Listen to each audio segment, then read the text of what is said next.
मानदेय बढ़ने हैं। निराश्रित महिला पेंशन, वृद्धावस्था पेंशन, दिव्यांगजन पेंशन में भी वृद्धि हो, चर्चा हो। जो लोग अब तक इन योजनाओं से जुड़ नहीं पाए थे, उन लोगों को जोड़ने का प्रावधान हो। इन सब पे सदन में चर्चा हो।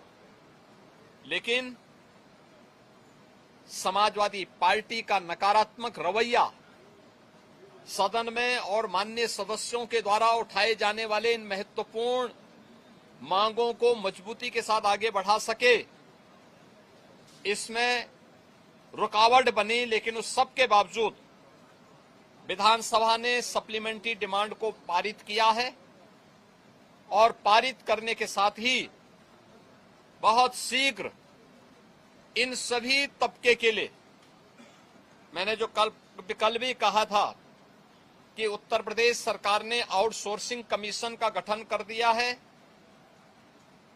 एक न्यूनतम मानदेय हर एक आउटसोर्सिंग कर्मी को प्राप्त हो और उसको हर प्रकार की सामाजिक सुरक्षा की गारंटी भी प्राप्त हो, उसको हम अगले बहुत शीघ्र उसको आगे बढ़ाने जा रहे हैं। उसके लिए धनराशि की व्यवस्था हमने बजट में कर दी है।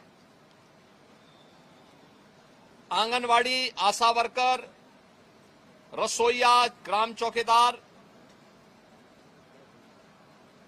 या कोठेदार, इन सब के इंसेंटिव और इनके मानदेय को बढ़ाने के लिए भी धनराशि की व्यवस्था हम लोगों ने बजट में की हुई है और उसको भी हम अब विधानसभा से बजट पारित होने के उपरांत विधान परिषद में पारित होगा। विधान परिषद से पारित होने के उपरांत फिर इस बजट को हम लोग अलग अलग कार्यक्रमों के माध्यम से उस तबके तक पहुंचाने का काम भी करेंगे। समाजवादी पार्टी का यह चरित्र इस तबके को अपमानित करने वाला है, जो अल्प मानदेय प्राप्त करने के बावजूद प्रदेश के विकास के लिए और 25 करोड़ जनता जनार्दन की सेवा के लिए पूरी प्रतिबद्धता के साथ कार्य कर रहे हैं। इससे पहले भी इन्होंने शिक्षा मित्रों के भविष्य के साथ खिलवाड़ किया था। हमारी सरकार ने शिक्षा मित्रों के मानदेय को 10,000 से बढ़ाकर के 18,000 किया है। पहले 3,000 ये मानदेय मिलता था, हमने 3,000 से 10,000 किया, 10,000 से 18,000 किया और उन्हें 5 लाख रुपए की कैशलेस की सुविधा भी उपलब्ध करवाई। अनुदेशकों को प्रदेश में 9,000 मिलता था, उन्हें 17,000 रुपए उनका मानदेय किया और उन्हें कैशलेस की सुविधा भी उपलब्ध करवाई।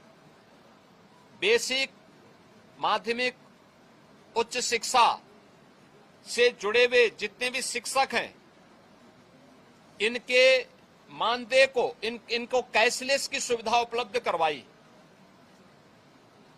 अन्य तमाम तबके के लिए बेहतरीन स्कीम को लेकर के, योजनाओं को लेकर के हम सप्लीमेंट्री डिमांड्स में आए थे और इन सब के साथ साथ सामाजिक न्याय के लिए अपना जीवन समर्पित होने वाले उन सभी महापुरुषों के लिए, जिनमें बाबा साहब भीमराव अंबेडकर हैं, जिनमें महर्षि वाल्मीकि जी हैं, संत शिरोमणि सदगुरु रविदास जी महाराज हैं, सामाजिक न्याय के पुरोधा के रूप में और महिला शिक्षा का पुरजोर समर्थन करने वाले संत ज्योतिबा फुले हैं, साहू जी महाराज हैं। इन सभी लोक माता अहिल्याबाई होलकर जी हैं।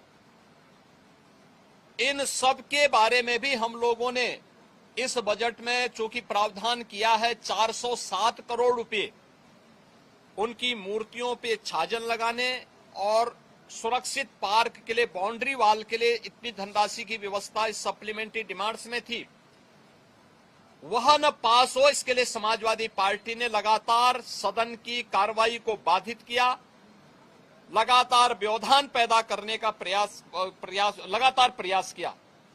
लेकिन इनके व्यवधान के बावजूद सप्लीमेंट्री डिमांड्स विधानसभा से पारित हुई है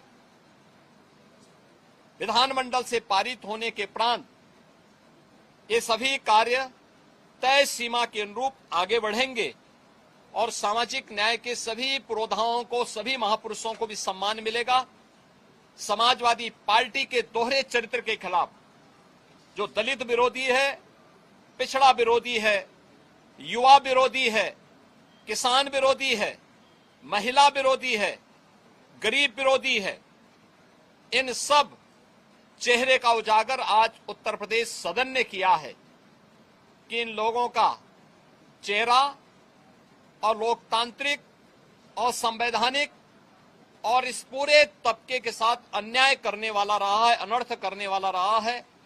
समाजवादी पार्टी के इस अलोकतांत्रिक और संवैधानिक व्यवहार को, जो सर्वनाक व्यवहार लगातार सदन में देखा गया है, हम इसकी निंदा करते हैं और प्रदेशवासियों को इस बात के लिए आश्वस्त करते हैं कि डबल इंजन की एनडीए सरकार ने पिछले 9-9.25 वर्ष के अंदर जिस प्रतिबद्धता के साथ समाज के प्रत्येक तबके के हितों के लिए कार्य किया है,